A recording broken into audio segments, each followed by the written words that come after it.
ನಮೋ ಸಿದ್ಧಾಣ.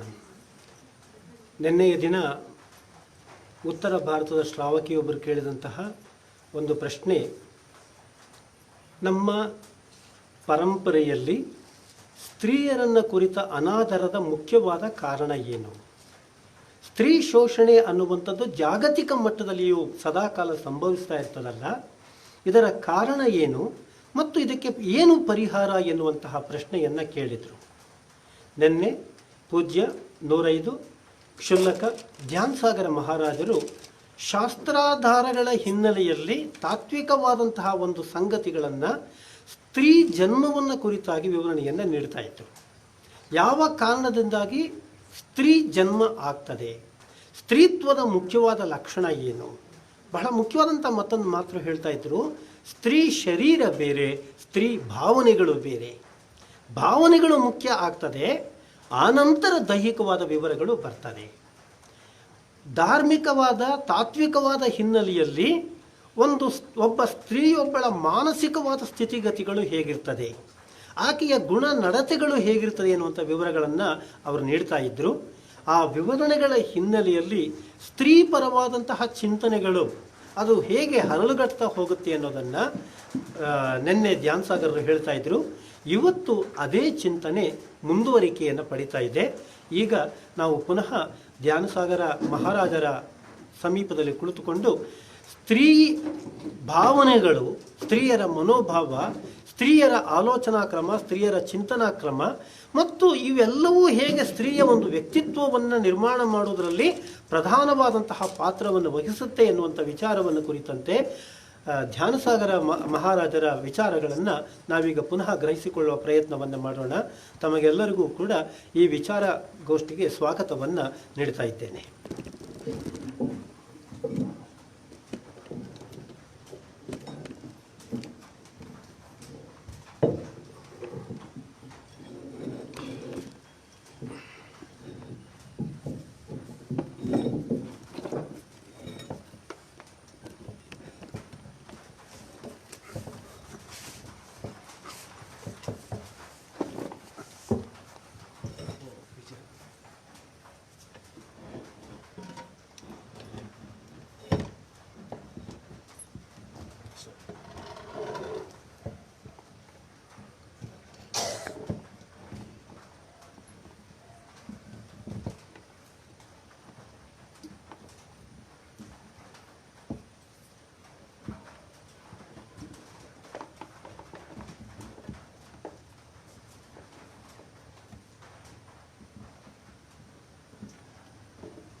ओम नमः सिद्धेभ्यः।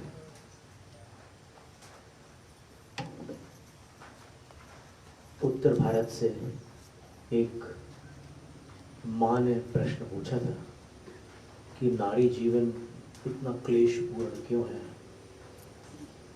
पुरुष अपनी दमन प्रकृति से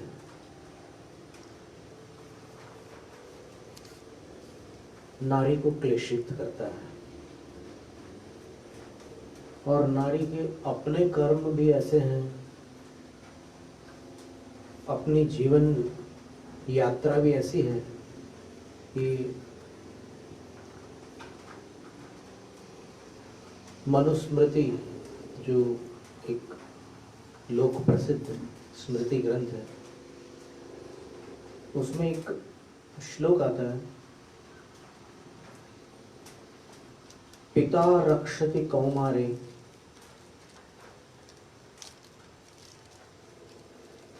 भर्ता रक्षति यौवने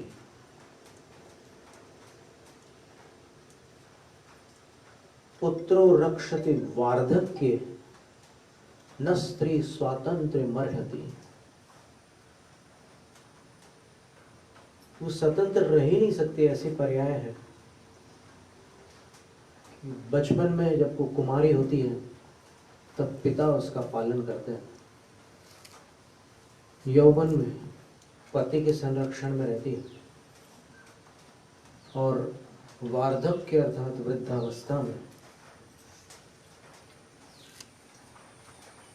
पुत्र के सहारे रहती है, स्वतंत्र नहीं रह सकती।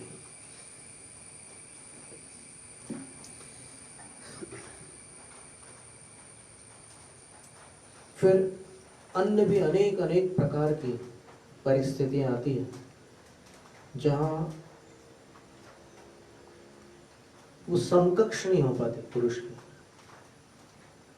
लेकिन एक ब्रिटिशर, एक थिंकर, ब्रिटिश थिंकर ने नारी के विषय में एक बात लिखी है कि नारी को पुरुष के समकक्ष बनने की कोई आवश्यकता नहीं है, क्योंकि नारी में एक ऐसा गुण है जिसकी कोई बराबरी नहीं कर सकता। अगर वो पुरुष के समकक्ष होगी तो नारी को पुरुष से छोटा होना पड़ेगा या अपने उस गुण से हाथ धोना पड़ेगा, और वो गुण है मातृत्व। ये मातृत्व गुण केवल नारी के पास होता है, इसलिए वह पुरुष के समकक्ष बनकर छोटा बनने की न सोचे। ये एक बात है। और फिर ठीक है, अपनी अपनी अवस्था के अनुसार जो भी गुण दोष होते हैं संसारिक प्राणी में, वो सभी जीवों के अंदर होते हैं। तो उस प्रश्न में उनका ये भाव था कि ऐसा क्यों है कि नारी का दमन होता है, हर जगह नारी संकट में रहती है, इसका कारण क्या है। तो अपन ने सबसे पहले तो वहां से प्रारंभ की थी चर्चा कि इस प्रश्न से पूर्व अपन ने सम्यक दर्शन पर, शास्त्रों के आधार पर विवेचन सुना है, और उसमें अपन ने ये समझा कि आत्मा, जो शुद्ध आत्मा है, अर्थात आत्मा का जो परम पारिणामिक भाव स्वरूप है, उसकी अपेक्षा से वो अबद्ध स्पृष्ट है, अनन्य है, नियत है, आदि आदि। तो 5-6 विशेषण थे उसमें। वो स्वरूप था आत्मा का। तो उस स्वरूप पर दृष्टिपात करने पर, क्योंकि सभी जीव उस आत्म स्वरूप से युक्त हैं, तो उस स्वरूप की अपेक्षा से न तो कोई स्त्री है, न पुरुष है, न मनुष्य है, न जानवर है, न पक्षी है, न पेड़ पौधे के रूप में है। वो जीव तो जीव ही है, जैसे H2O, चाहे समुद्र का हो, नदी का हो, कहीं का भी हो। साइंटिफिक फॉर्मूला उसका जो रहेगा वो H2O ही रहेगा। टेस्ट में भले वो खारा हो, मीठा हो, फीका हो, चाहे जैसा हो, दिखने में जैसा हो, मटमैला हो, स्वच्छ हो, क्रिस्टल क्लियर वाटर भी बोलते हैं, स्फटिक जैसा साफ सुथरा हो, चाहे जैसा हो, या रंग डाल दो तो रंग बिरंगा हो, शरबत बना दो तो शरबत हो जाता है। वो अलग अलग तरह का होता है संयोग के कारण, लेकिन अपने आप में जो वाटर है वो वाटर ही है। उस अपेक्षा से अगर अपन तत्व दृष्टि से देखते हैं तो फिर नारी भी नहीं है, पुरुष भी नहीं है, केवल एक आत्मा है।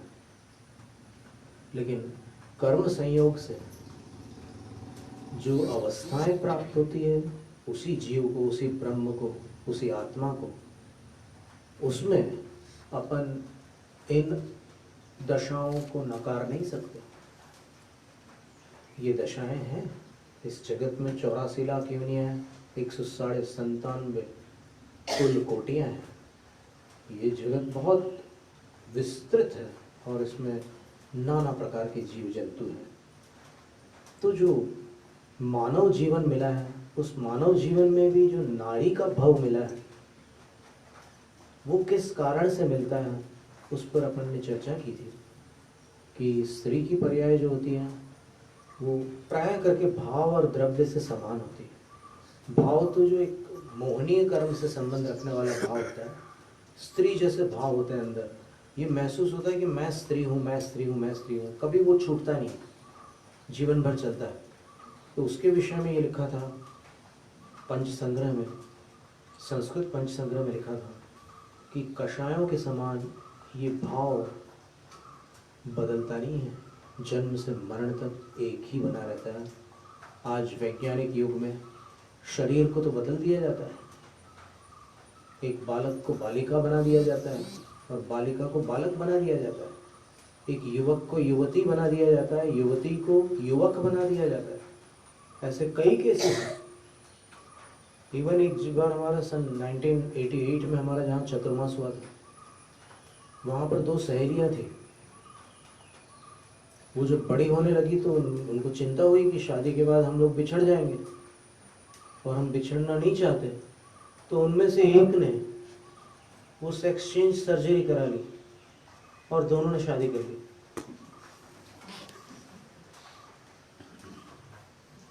वो स्थान था मंडी बामोरा।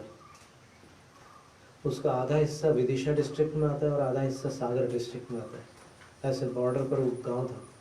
तो चूँकि दोनों एमपी के गांव थे तो फिर इसको लेकर कोई उसमें संघर्ष नहीं था, पर वहाँ ये स्थिति थी। तो शरीर बदल सकता है लेकिन वो भाव नहीं बदल सकते, जीवन भर वही चलता है। फिर कारण क्या है? स्त्री के जो भाव उत्पन्न होते हैं वो किस कर्म के उदय से उत्पन्न होते हैं, तो उसका नाम था स्त्री वेद। फिर ये शरीर जो बनता है, स्त्री की आकृति को प्राप्त होने वाला शरीर जो प्राप्त होता है, वो कैसे होता है? तो बोले वो नाम कर्म के उदय से होता है। वो ये जो मैटर है, उद्गल है, उसको आकृति देने वाले भी अलग कर्म होते हैं, उसको वैसा बनाने वाले अलग कर्म होते हैं। वो आवाज आदि सारी स्थितियां वैसे ही बन जाती है उस कर्म के उदय से। तो वो द्रव्य वेद, जिसको लोक में स्त्री लिंग कहते हैं, वो प्राप्त होता है। वो शरीर संबंधी रचना है। और भाव वेद जो है वो मोहनीय कर्म की एक प्रकृति है, उसके उदय से वो भाव होता है, जीवन भर एक ही चलता है। फिर बात निकली थी कि वो भाव जो होता है वो जिस कर्म के उदय से होता है, उस कर्म का बंध कैसे होता है जीव को। वो कर्म उदय में तभी आया है जब पहले जीव ने किया है वैसा कोई कार्य, क्योंकि जो कार्य जीव ने न किया हो उसका फल उसको नहीं मिल सकता।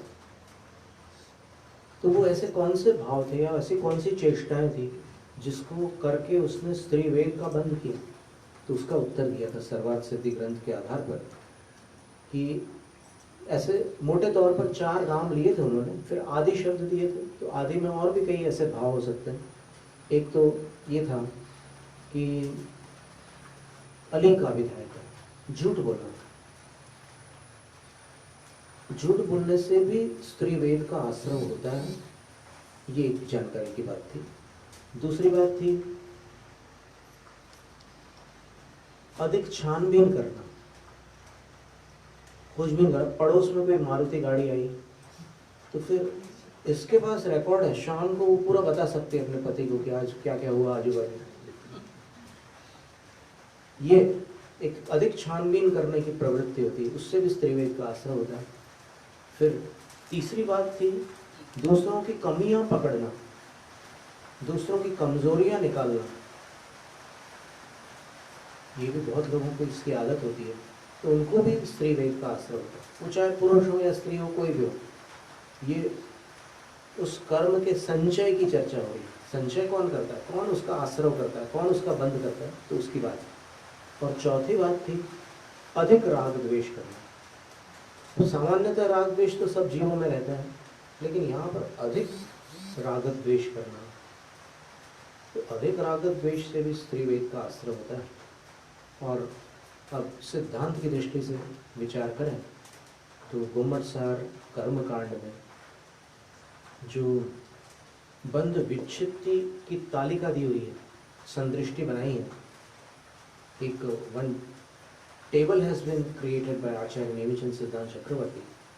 In his Gathas, he says that the karma Stri Ved can only be acquired when the living being is in his first 2 gunasthanas. स्त्री वेद का आश्रय वही जीव कर सकते हैं जो प्रथम 2 गुणस्थान वर्ती हों। प्रथम गुणस्थान कौन सा था? मिथ्यात्व, सबसे निचला गुणस्थान है मिथ्यात्व गुणस्थान, और सेकंड गुणस्थान जो है सासाधन है। तो इन दो गुणस्थानों में ही स्त्रीवेद का आश्रय होता है। इनके ऊपर तीसरे या चौथे गुणस्थान में सम्यक दर्शन के साथ स्त्रीवेद का आश्रय नहीं होता।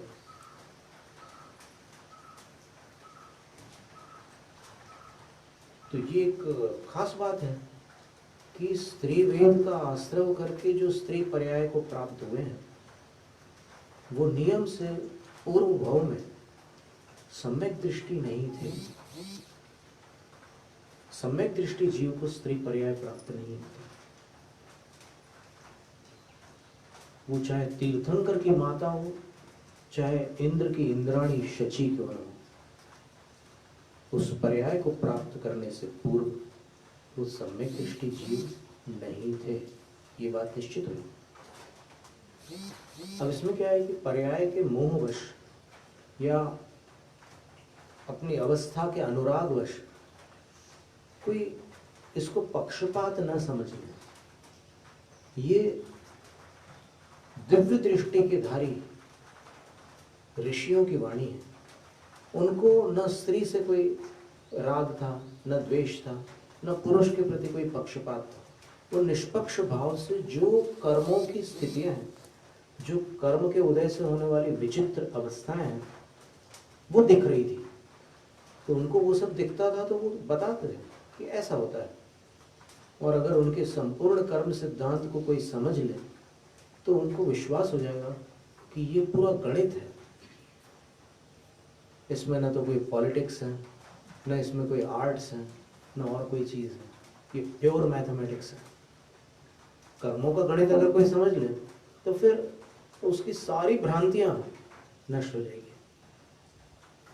एकदम 2 और 2 4 ही हो सकते हैं, 4.00001 भी नहीं हो सकता,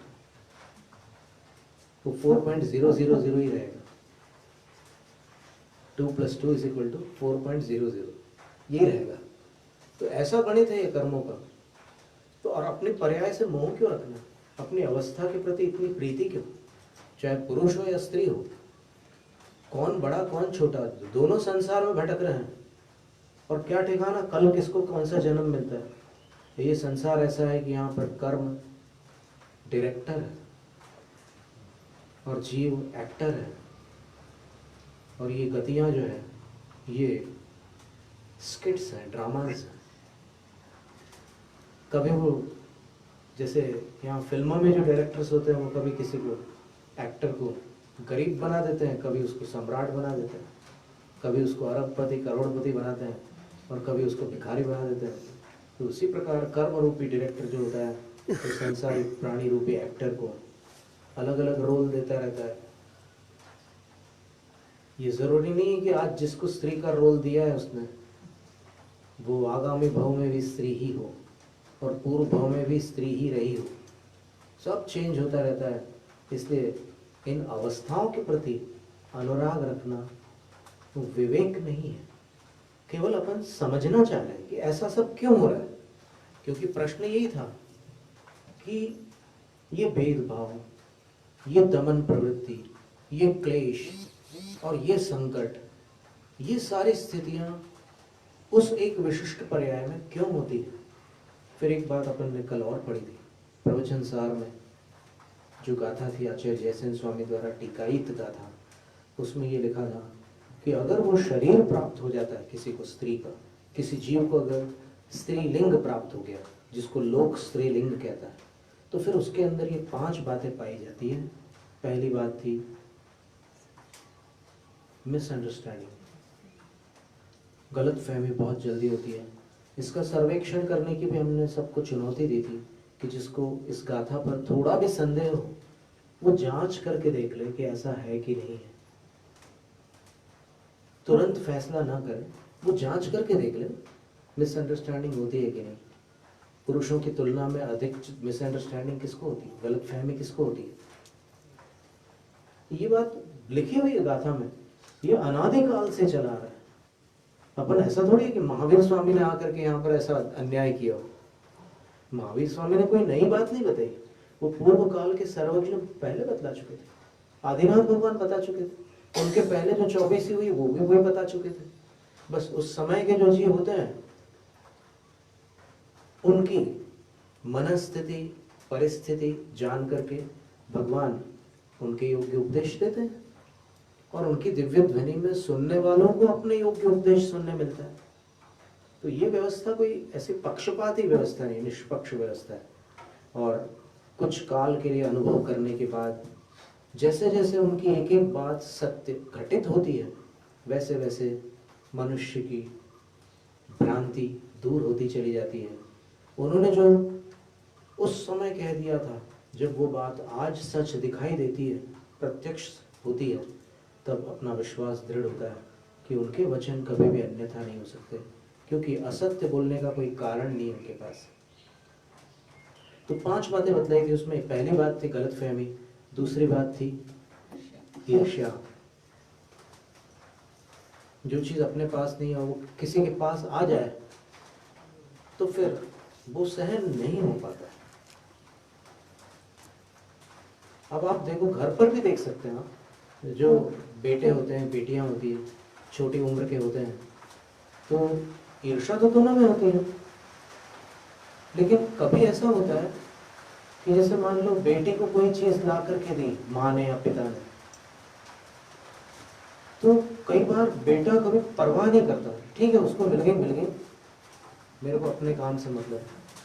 लेकिन अगर बेटे को कोई चीज ला करके दी है तो हर बार बेटी परवाह करती है कि उसको ला करके दो। तो ये एक प्रकृति है। फिर कभी कभी कुछ पुरुषों में भी ये प्रवृत्ति पाई जाती है, कभी कभी ये पुरुषों में भी ईर्ष्या की मात्रा अधिक, जिनके अंदर आत्मविश्वास की कमी होती है उनके अंदर ईर्ष्या की अधिकता होती है। ये भी एक सहज साइकोलॉजी है। फिर ईर्ष्या के बाद तीसरी वस्तु क्या थी? भय था। तो आत्महत्या के सर्वेक्षण से पता चला है कि नारियों की आत्महत्या का प्रतिशत देखने पर वो अधिक निकलता है। तो आत्महत्या करने वाला जीवन से भयभीत मनुष्य ही होता है। साहसी मनुष्य आत्महत्या नहीं करते। आत्महत्या करने वाला केवल 5 मिनट का साहसी होता है उसके पहले भी वो डरपोक होता है, और 5 मिनट में अगर खत्म हो गया तो ठीक है, और 5 मिनट गुजर गए और उससे कहें कि अब कर, तो बोलेगा कि क्या आप प्रोग्राम फेल हो गया, वो नहीं कर सकता। तो इससे भी ये बात समझ में आती है कि भय की मात्रा अधिक होती है। फिर ग्लानि, उस पर्यायजनित ग्लानि रहती। और चौथी बात थी छुपाने की कुशलता। देखो एक बात है कि हर चीज नारी के पेट में नहीं पचती, तो कहीं ना कहीं वो बात बता देती है। लेकिन जो चीज उसको छुपा कर रखना है उसको कोई नहीं उगलवा सकता।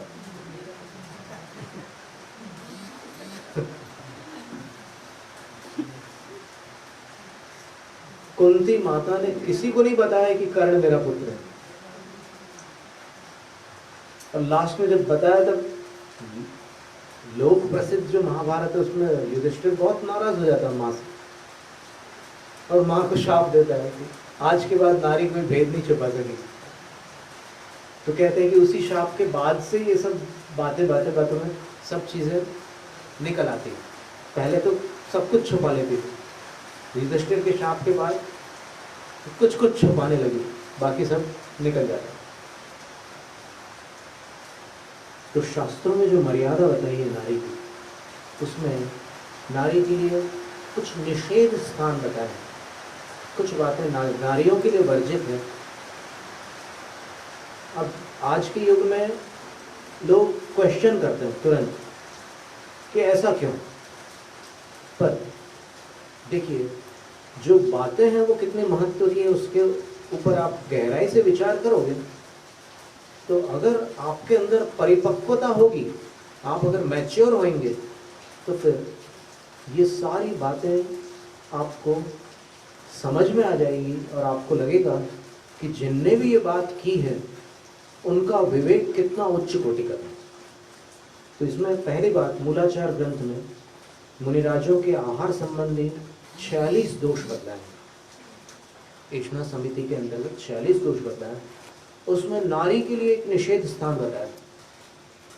दायक दोष के अंदर वहां लिखा है कि जो नारी पंचमासिका गर्भिणी है वो आहार नहीं दे सकती।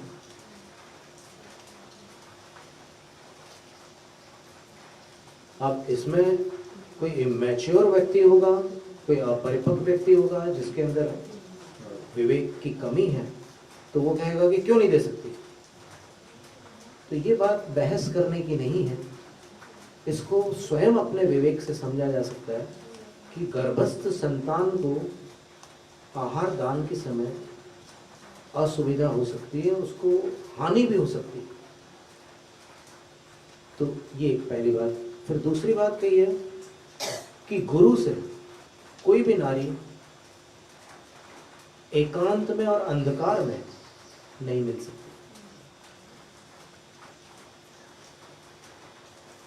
फिर तीसरी बात कही है कि वो दीक्षा लेकर के भी कोई नारी एकाकिनी नहीं रह सकती, साथ में किसी न किसी को रहना होगा। फिर एक बात आती है कि सामायिक के समय जैसे वारिशेण मुनि जब श्रावक थे, सुदर्शन मुनि भी जब श्रावक थे, तब ये लोग श्मशान में जाकर के रात्रि प्रतिमायोग धारण करते थे दीक्षा से पहले। तो उसमें क्या होता था कि दिन में चतुर्दशी का उपवास करते थे और रात में श्मशान में जाकर के मुनि के समान निर्वस्त्र होकर कायोत्सर्ग करते थे। तो इसकी अनुमति नारी जाति को नहीं है। वो सामायिक के समय भी आवरण के साथ ही सामायिक करेंगे। फिर लिखा है दिन प्रतिमा, ये तपस्या की बारी हुई। माने मान लो दीक्षा हो गई, तो दीक्षा के बाद भी दिन प्रतिमा योग का नारी को निषेध। दिन प्रतिमा योग का अर्थ होता है कि दिन भर सूरज की तरफ मुख करके ही रखना आपने। तो मुनि महाराज तो कर सकते हैं, सूर्य जिस दिशा में होगा, जैसे सूर्यमुखी का फूल होता है, बस वही योग साधु करते हैं, तो वो उसकी तरफ ही मुख करते रहते हैं, सूर्य की तरफ। तो इसका नारी के लिए निषेध है। और यज्ञोपवीत जो उपनयन संस्कार होते हैं, जनेऊ पहनते हैं, वो नारियों के लिए नहीं है वो क्रिया। फिर त्रिकाल योग, त्रिकाल योग में आतापन योग, ग्रीष्म काल में पर्वतों की चट्टान पर सूर्य की प्रखर किरणों के आतप में स्थित होना वर्जित है। अभ्रावकाश, शीतकाल में चौराहों पर कायोत्सर्ग करना अथवा सरोवर और नदियों के तट पर ध्यानस्थ हो जाना आर्यिका के लिए, शूलिका के लिए वर्जित है। फिर तरुमूल योग, वर्षा काल में वृक्ष के नीचे खड़े होकर या बैठकर तपस्या करने का नारी के लिए निषेध है। शायिक सम्यक दर्शन की प्राप्ति नहीं हो सकती। मनुष्य केवली मूले, वो पुरुष भी होती है। शरीर पुरुष का होना जरूरी है शायिक सम्यक के लिए। भाव से मान लो स्त्रीवेद का उदय होता है कर्म भूमि में कदाचित, शरीर अलग है भाव अलग है, तो उसको हो सकता है, उसको शायिक सम्यक दर्शन हो सकता है।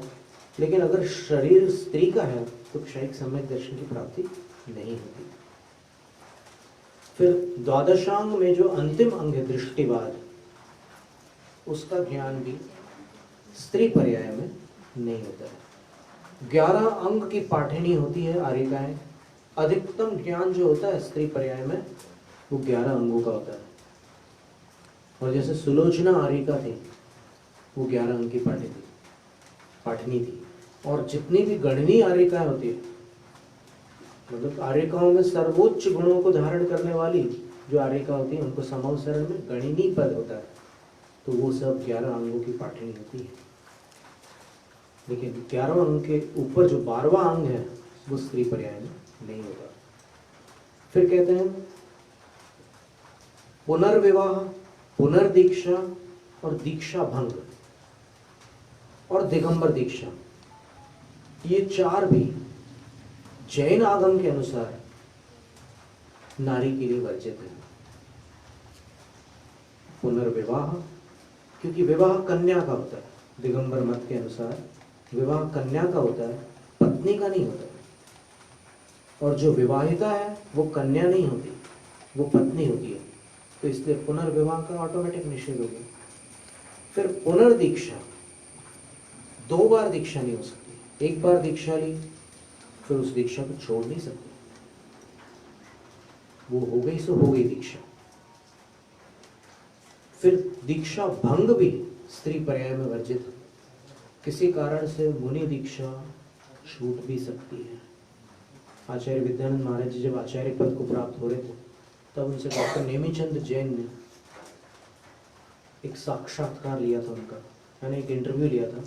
उस इंटरव्यू में उन्होंने पूछा था कि आचार्य जो दीक्षा देते हैं तो क्या दीक्षा का प्रत्यावर्तन भी संभव है? जिनको मुनि बनाया है दीक्षा दे करके, तो उनको वापस लौटाया जा सकता है? तब आचार्य महाराज ने उत्तर दिया था कि 3 स्थितियों में लौटाया जा सकता है।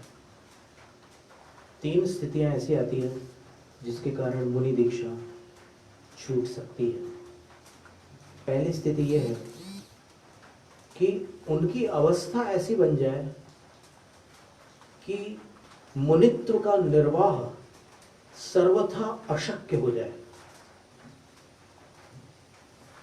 यानी ऐसे कर्म का उदय आ जाए। जैसे समंतभद्र स्वामी को भस्मक व्याधि हो गई थी, तो भस्मक व्याधि अब आहार करके जैसे ही चौके से बाहर निकलते थे पेट खाली, तो बिना भोजन के जीवन नहीं चल सकता, साधु की चर्या नहीं निभ सकती। तो फिर उनने फिर दीक्षा छोड़ी थी। गुरु से कहा था कि मुझे संलेखना दो, लेकिन गुरु बोले कि अभी संलेखना का समय नहीं है। और फिर एक बात और कह दी गुरु ने कि तुम्हारे निमित्त से जैन शासन का ध्वज बहुत ऊंचा उठने वाला है। तब फिर उन्होंने दीक्षा विसर्जित की, उपचार करके आए, पुनर्दीक्षित हुए, फिर आचार्य पद को प्राप्त हुए, फिर धर्म प्रभावना की। तो ये पहली स्थिति है। क्या है पहली स्थिति? कि ऐसी अवस्था आ जाए, ऐसे कर्मों का उदय आ जाए कि दीक्षा का निर्वाह अशक्य हो जाए, सर्वथा अशक्य हो जाए, तब फिर दीक्षा का विसर्जन होता है। फिर दूसरा उन्होंने कहा कि यदि दीक्षित साधु में कोई ऐसा गुण विद्यमान हो जिस गुण के प्रभाव से वो देश का उत्थान कर सकते हो, देश का हित कर सकते हो, जो किसी और के पास न हो, वो क्षमता उन्हीं साधु के पास हो जो आचार्य को दिख रही है उस क्षमता, तो फिर देश के हितार्थ, देश के हित के लिए आचार्य उनकी दीक्षा का प्रत्यावर्तन करके उनको उस क्षेत्र में प्रेषित करते हैं। तुम अब इस समय देश की, राष्ट्र की रक्षा करो, अभी तुम्हारे अंदर वो क्षमता है, जाओ। और तीसरी स्थिति ये बताई, यदि साधु का पूर्व कुटुंब जिसको छोड़कर उनने दीक्षा ली है, वो कुटुंब विनाश के उन्मुख हो और साधु के अंदर उस कुटुंब की रक्षा की क्षमता है कि वो साधु उस कुटुंब को बचा सकते हैं और कोई नहीं बचा सकता, वो नष्ट हो जाएगा।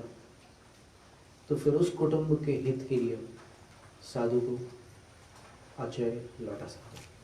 ये 3 स्थितियां और किसी कारण से दीक्षा छोड़ नहीं जा सकती। तो आर्यिका के लिए ये प्रावधान नहीं है, वो दीक्षा नहीं छोड़ सकती। एक बार हो गई दीक्षा तो हो गई। और फिर उसमें एक अपवाद मार्ग ऐसा बताया है कि अगर कोई बहुत ही विशिष्ट परिस्थिति आ गई हो तो फिर वो किसी कारण से मान लो दीक्षा छूट ही जाए, कोई ऐसी स्थिति बन जाए कि दीक्षा छूट ही जाए, तो फिर उनके जो गुरु थे, पूर्व गुरु जिनने उनको आर्य का बनाया था, वो आगामी काल का निर्णय लेने के लिए अधिकार रखते हैं। ये एक अपवाद स्थिति, एक वैकल्पिक स्थिति है कि फिर वो उसके विषय में आगे का निर्णय ले सकते हैं, देना कि नहीं देना वापस। सामान्य नियम के अनुसार दीक्षा दोबारा नहीं होती। दिगंबर दीक्षा नहीं हो सकती आर्यिका की, ये नारी की, यानी नग्न मुद्रा वाली दीक्षा उनके लिए वर्जित है। खड़े होकर भोजन नहीं ले सकते, बैठकर भोजन लेना होगा। अब चाट के ठेले पर, होटलों में या फिर ऐसे जो बाहर जो लगते हैं ना, जो ऐसे पत्तों में, वहाँ खड़े खड़े लोग खाते हैं, वो भारतीय संस्कृति नहीं है। वो बूफे सिस्टम जो चलते हैं विदेशों में, खड़े होकर भोजन लो, अपने हाथ से लो, ये स्थिति यहाँ भारत में नहीं है। भारत में बैठकर जब उस सामने वाला अतिथि के सम्मान पूर्वक उसको देता है तभी लेते हैं, अपने हाथ से नहीं लेते। फिर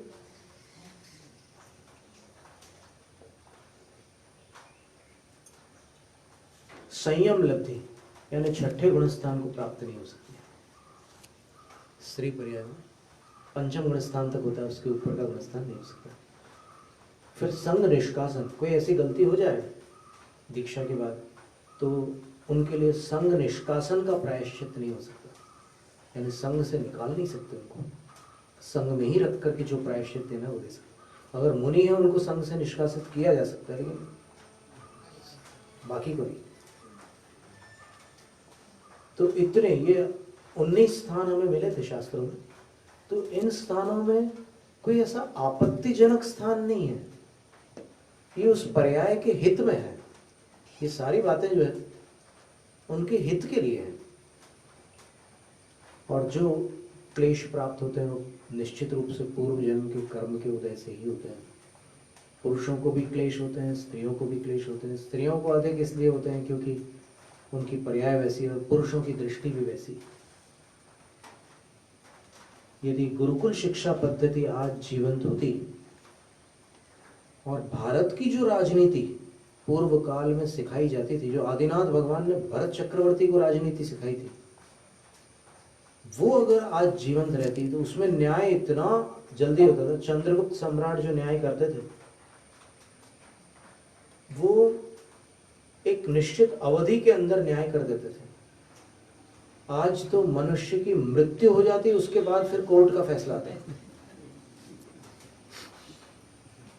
कि तुम जीत गए।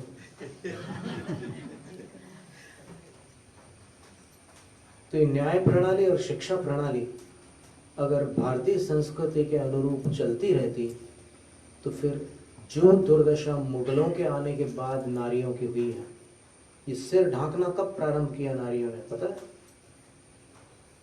पूर्व काल की रानियों का वर्णन पढ़ो आप शास्त्रों में, और शास्त्रों में जितने भी कथानक आते हैं कहीं भी ऐसे छुपकर रहने वाली बात नहीं, मर्यादा में रहने की बात है। वो मर्यादा ऐसी है कि आपकी चेष्टा से किसी का मन दूषित ना हो, बस इतना ध्यान रखना। एक नेमीचंद जी अकलतरा वाले थे, उन्होंने कहीं एक समाचार पढ़ा था, वो हमें सुनाया था उन्होंने कहा कि एक पश्चिमी देश के जज की बेटी ने किसी पर आरोप लगाया कि इसने मेरे साथ यात्रा में दुर्व्यवहार किया, मोलेस्टेशन का केस था। तो फिर उसको कटघरे में खड़ा कर दिया, फिर उससे पूछताछ हुई और वो कन्या भी उसी न्यायालय में उपस्थित थी। तो फिर उससे पूछा गया कि तुमने इसको छेड़ा था क्या? बोलता है कि नहीं, मैं इसको नहीं पहचानता। तो थोड़ी देर तक ये सब बहस चलती रही और अचानक जज के मन में पता नहीं क्या आया। जज ने उससे कहा कि मैं कन्या को उसी पोशाक में आने का आदेश देता हूं। तो जैसे ही वो उस पोशाक में आई वहां पर, तो वो जो युवक था वो जज साहब से कहता है कि हाँ, इसको मैंने छेड़ा था।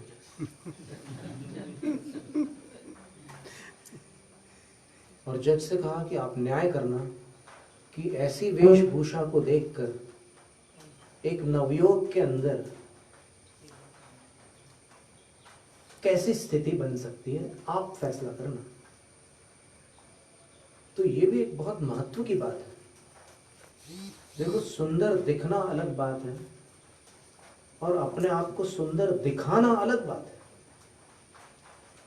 दोनों में अंतर है और इरादों में भी अंतर होता है।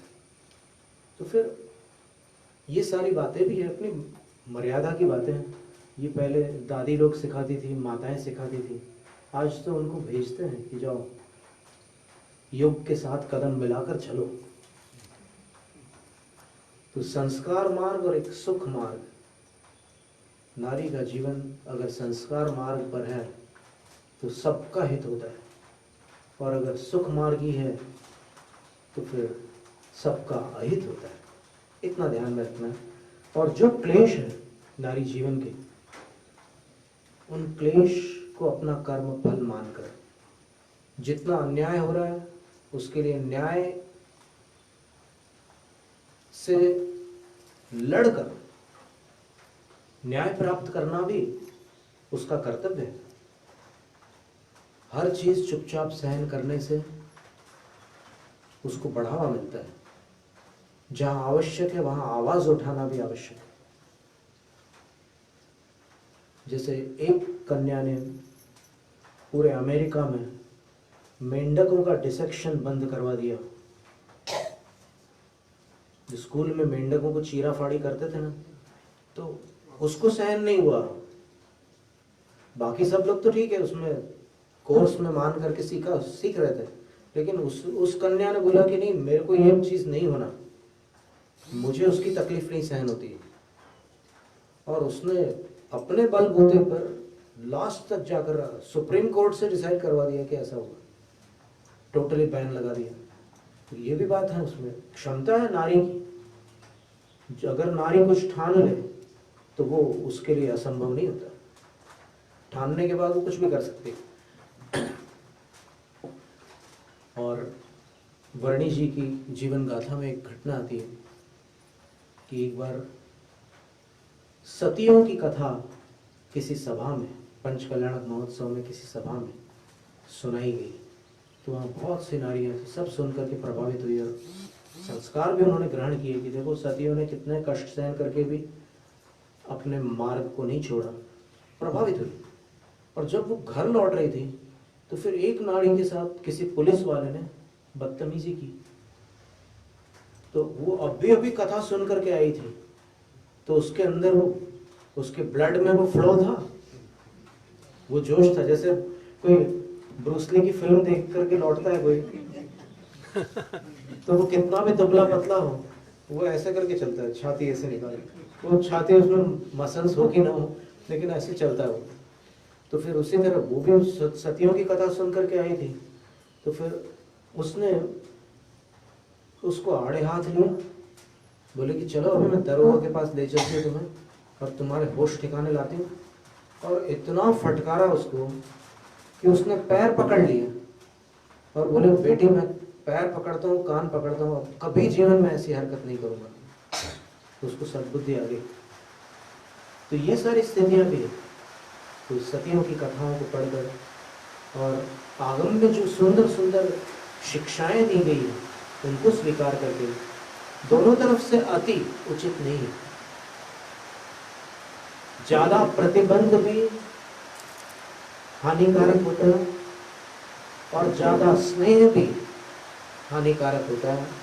अधिक लाड़ प्यार में बच्चे बिगड़ जाते हैं और अधिक पाबंदी में भी मौका मिलने पर वो धोखा दे जाते हैं। उनको स्नेह के साथ अनुशासित करने से वो सही रास्ते पर जाते हैं। जैन विजय शास्त्र